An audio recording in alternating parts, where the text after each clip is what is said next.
Hi everyone, welcome back to Boston, USA. I am Sonia, your English trainer, and in this video I am going to teach you some interesting tooth idioms, right? So let's begin. Well, the first one is long in the tooth. Now what does that mean, long in the tooth?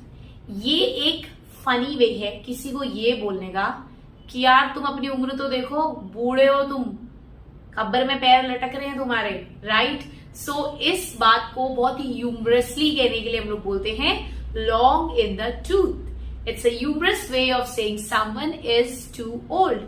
For an example, she is long in the tooth for doing scuba diving. Scuba diving के लिए कुछ उम्र इनकी ठीक नहीं है. Well, मुझे तो मीठा खाना बहुत अच्छा लगता है. Barfi, it could be laddoo, it could be peda. I love to take sweets. तो सेकेंड इडियम कुछ ऐसा ही है, which is have a sweet tooth. Have a sweet tooth आप ऐसे व्यक्ति के लिए इस्तेमाल करते हैं जिसको मीठा खाना बहुत ही पसंद है. बट ध्यान रखिएगा, आई वी यू दे होगा तो हैव, और ही शी या फिर कोई सिंगुलर पर्सन की अगर आप बात करेंगे तो has.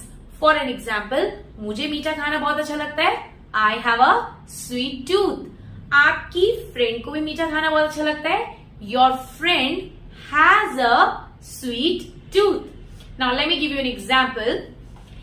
You know what? I love festivals because I have a sweet tooth.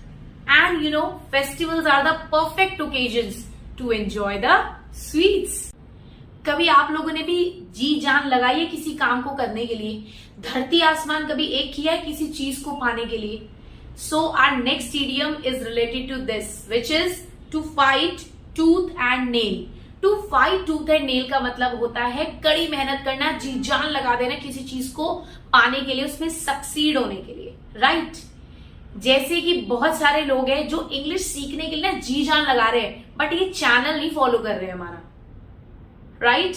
There are so many people who are fighting tooth and nail to learn English, but not following our channel. तो follow करिए हमारे channel को so that you can be perfect in English. Now let's move towards the next idiom. आज की इस modern दुनिया में ऐसा व्यक्ति ढूंढना जो जेन्युइनली खुश हो, क्योंकि जिसको देखो वो दुखी ही है, राइट? तो आज की इस मॉडर्न दुनिया में ऐसा व्यक्ति ढूंढना जो जेन्युइनली खुश हो, ये काफी ज्यादा रेयर है. मतलब बहुत ही कम ऐसे लोग आपको मिलेंगे. So the next idiom is related to that, which is rarer than a hen's teeth, which means exceptionally rare. Something that is exceptionally rare. ऐसी कोई चीज, कोई व्यक्ति, कोई जगह जो लाखों करोड़ों में एक है. For an example, finding a person who is genuinely happy these days is rarer than a hen's teeth. Let's take one more example. Delhi आपको पता है कितनी ज्यादा प्रदूषित है. तो दिल्ली जैसे शहर में एक ऐसी जगह ढूंढना जहां प्रदूषण ही ना हो बहुत ही मुश्किल है, right?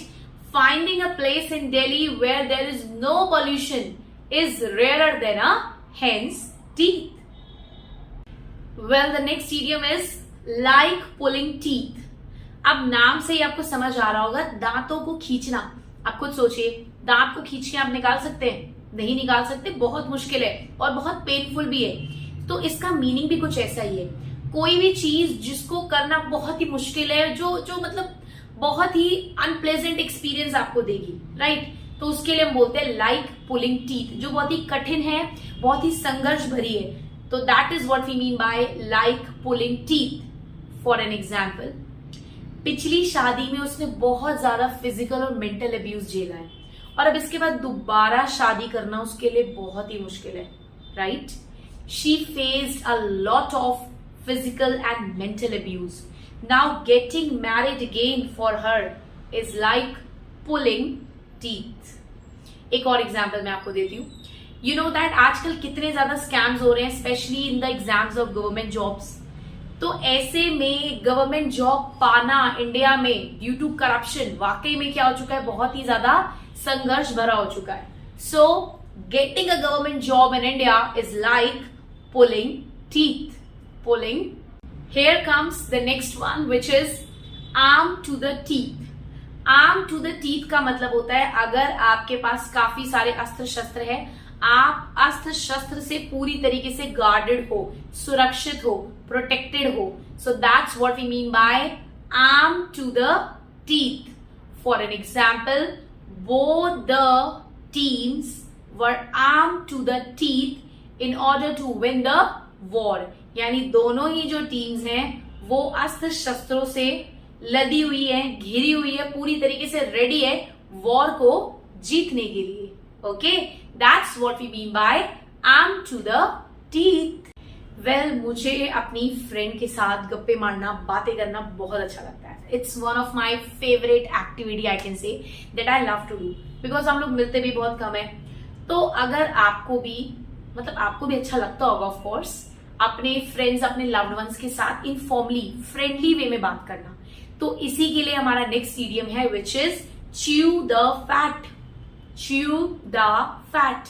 अब ज्यादा बोलोगे तो मुंह की एक्सरसाइज होगी, मुंह की एक्सरसाइज होगी तो फैट अपने आप ही डिसॉल्व हो जाएगा. तो वहीं से बना ये idiom, chew the fat, which means to talk to someone in a friendly and informal way. All right. For an example, I love to chew the fat with her as she is my best friend for a very long time. All right. And here comes the last one, which is eye for an eye and tooth for a tooth. यानी आंख के बदले आंख और दांत के बदले दांत. इसका मतलब होता है सामने वाले को बिल्कुल वैसी ही सजा देना, बिल्कुल वही पनिशमेंट देना जो उसने आपको दी, उसके साथ वैसे ही बिहेव करना जैसे उसने आपके साथ किया, उसको सेम पेन देना जैसे उसने आपको दिया. That's what we mean by eye for an eye and tooth for a tooth. For an example, in one of the recent web series which I watched, I have seen that the Russians were following a policy of eye for an eye and tooth for a tooth. Okay, चलिए एक और example लेके चलते हैं.